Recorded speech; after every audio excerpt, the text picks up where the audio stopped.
நான் C Joseph Vijay எனும்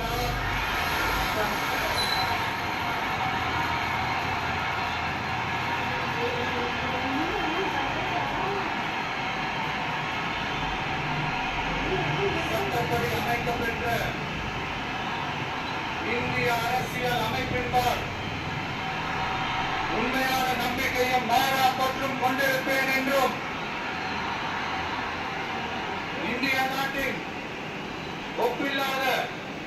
முழு முதல் ஆட்சியையும் ஒருமையையும் நிலை நிறுத்துவேன் என்றும்